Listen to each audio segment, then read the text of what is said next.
Hi, and welcome back to All Things Bikes with Lori. I'm your host, Lori. How y'all doing? We are in the middle of a series called Getting Started, and it really was inspired by many of the students in my class asking me, Lori, how do I get headway into getting consistent about my workouts and making sure that I'm going to actually see results? And so I'm spending just a couple of minutes on each of the clips breaking down the 6 components to fitness that I think are important to every workout regimen, and just kind of showing and giving tips on the techniques I've used to kind of hone the practice on each of those individual areas. Today we're going to talk about strength training.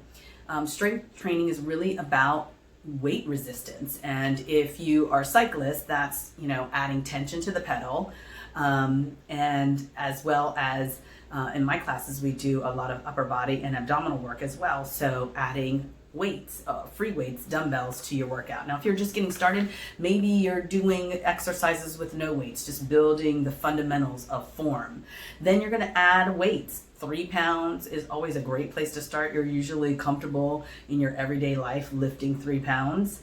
Then you increase that to 5. When that gets easy, you increase it to 8. When that gets easy, you increase it to 10 until you hit or get to the fitness results that you want. And that's really all there is to building strength and or improving your muscle capabilities. And the way to get consistent about it, and again, the key is always consistency. In each of these individual areas, you want to build a discipline and a regimen and a consistency in that particular area. For strength training, it might be, okay, 1 hour a week I'm going to dedicate to resistance training for full body, whether that's legs, arms, back, shoulders. You're doing exercises, typically 3 sets of 12 or 15 reps is typically how where people start and then build from there.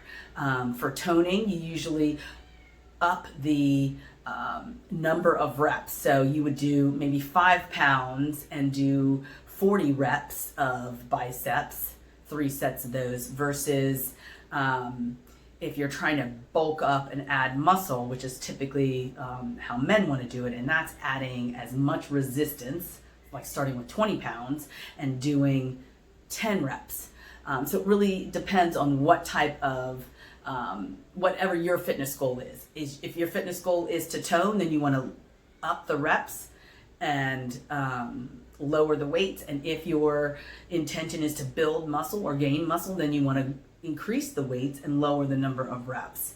And that's pretty consistent with any fitness program. And then the next thing is putting it on the calendar, setting aside the time to getting to and from that activity and getting that activity done, however much time you're going to spend doing that activity. Put it on the calendar as many times as you want to do it a week for the next month. And then every time you have a conflict in your schedule, figure out where you're going to do that workout instead.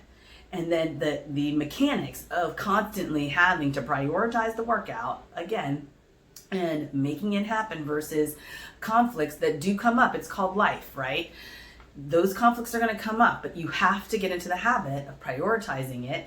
And you do that by putting all of the possible opportunities on your calendar that you can stand. And then every week, taking out the ones that aren't going to happen and moving the ones that you want to make happen to a different place so that they can definitely happen. And then every week you'll get more consistent about making those workouts happen. And then what do you know? You're going to get those results. It's that easy. So give it a try. Start with one area or one goal. I want to work out 1 hour a week on strength training. I'm going to just do weights for that whole hour. And I'm going to do weights with my legs, I'm going to do weights with my arms, my back, my shoulders, my abdominals. I'm going to just check it all out.